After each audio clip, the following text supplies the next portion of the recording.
Peter Clarke is our main featured artist in this part of the exhibition that deals with the political history and socio-political history of the Western Cape.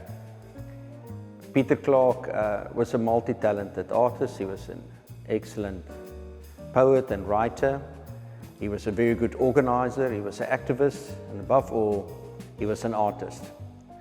He grew up in Simonstown and he worked on the dock as a painter of boats. And he actually read that Sokoto's work was included in a major exhibition, and that gave him the confidence and the self-belief that maybe one day he too could become a painter.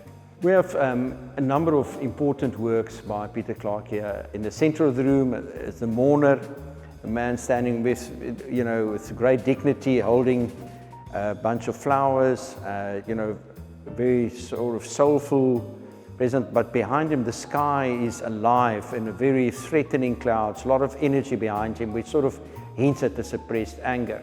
Peter Clarke family was being relocated and forcibly removed from their home in Simonstown to go to Ocean View. So these sort of forced removals caused, of course, a huge amount of upheaval in people's lives.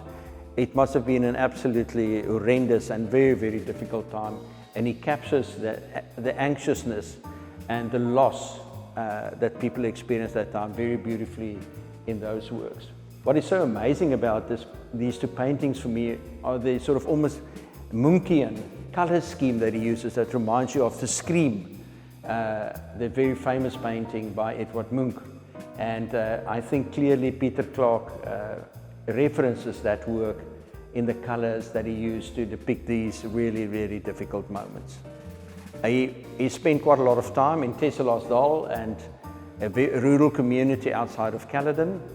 And I think he found a lot of peace there, and he made a lot of his most important paintings also during his time at Tesselasdal, depicting rural life, simplicity of the life of people there, but also to a certain extent the sadness of having to live so far out of the city if you wanted to have any sort of quasi-normalized life. One of my favorite artists, other than Peter Clarke, is Stanley Pinker. Very satirical in his outlook about what was happening in South Africa. This painting done where South Africa was fixated with Japan. There was sort of a quasi-infatuation with Japanese efficiency, which sort of met the Protestant work ethic in South Africa, and I guess the idea would have been that would really take us to new heights. But as we know, at that point in time, there was also a significant amount of unrest in South Africa, so it's a very satirical reflection of that point in time. We included this mesmerizing large-scale work by Michael Pettit called Slow Time into this section of the exhibition. You see a very interesting conversation happening between this work and the small work of Peter Clarke next to it. In Peter Clarke's work, we saw the strong man, sort of monumental size, holding the chimpanzee up in the air, and next to him is the clown, looking quite content. If you look then at this work, you will see that there's also a person in a clown's outfit depicted at the top of this painting. You have this sort of monumental strong figure, which talks very nicely to the strong man in his work, and then this enigmatic figure lying down here, almost sort of deconstructed with a fish in a bowl. So what I love about these works, it doesn't matter how long you have it and how long you look at it, there will always be a very significant element of mystery in these works. Another work by Walter Meyer, quite a sad work depicting three people. It's called Toosrivierse Mense, and people at Toos River, waiting outside the liquor store for it to open. You can see a lot of, reflections of a very tough life on the faces of these people. An important work to contextualize what we're doing is this work by Fred Page of District 6.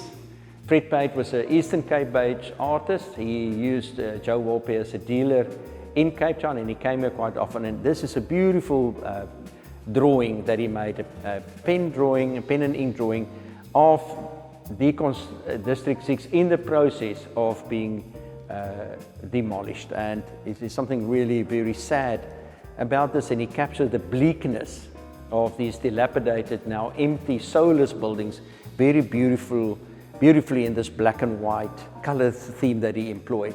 Next to it are two very important works by Bernie Searle, a contemporary artist living and working in Cape Town. That's at the moment got a fantastic show at the Norval Museum. And in this series of works, there were 4 of them that Bernie worked with red, white, yellow and brown, and it was called Color Me. We have selected 2 of these works in which she basically covered her body in spices that was used in the old days, was imported from the Far East to South Africa, and through that brought a lot of people, a lot of slaves with it. She covers herself to show that even if you're from the outside, if you have a different change of color, you still remain the same person, that all people are basically inside the same, notwithstanding their outward appearances. And she often also uses her body as a metaphor for all women and for the hurt that women across the world experience. And I think they are absolutely mesmerizing, and they talk very nicely to the Peter Clarkes right opposite them. At the heart of the socio-political issues that the Western Cape faces lies an element of conflict between those that have and those that do not have, those that want and those that have but do not want to give. And there is something of that tension that causes people to rebel against the current circumstances, demanding change, that's captured in this corner. We've got the amazing large-scale work by David Goldblatt, capturing the moment when the Rhodes, the sculpture of Cecil John Rhodes was removed from the Rhodes Memorial, with the students encircling that area, all taking videos of it on their cell phones, but to a certain extent, there's a sense that people are celebrating this moment, or it's the perception that's being created by the hands being in the air. And I think it was an ambivalent moment for David Goldblatt as well, because it went apart, earlier with the rampages through the campus, in which a lot of artworks were damaged and destroyed, and I think he was quite nervous about what that meant.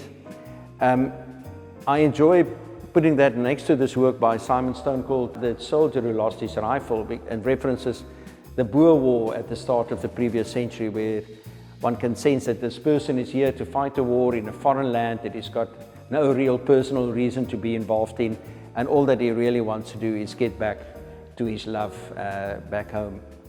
Next to it is an enigmatic sculpture by Bruce Arnott called Athena, and Athena was the god, amongst others, of war in Greek mythology, and she was, a number of, and the owl was sort of a symbol which is on her head. And I think I love the way that the hands up in the air and that thing, and the number of different roles that the goddess represented are captured in what is happening in the work by David Goldblatt and Simon Stone. Here we've got 2 really mesmerizing images by Jo Ratcliffe of a series she called Nadir, which is really her overlaying different photographs she took of different objects, like the landscape or the dark or the chopper, and combining them in a lithograph, which really talks about the destruction and the desolation that followed some of the policies of apartheid at the time.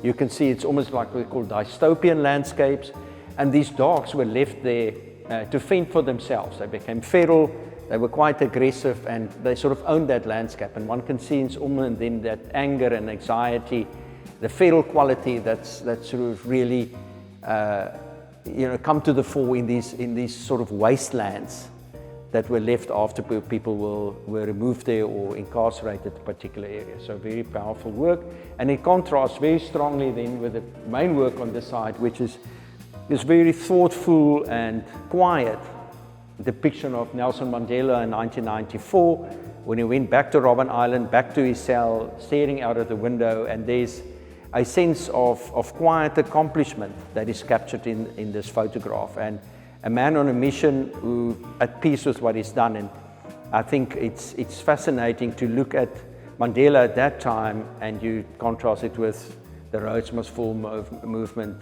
several years later, and the continuous tension that we live with in this land.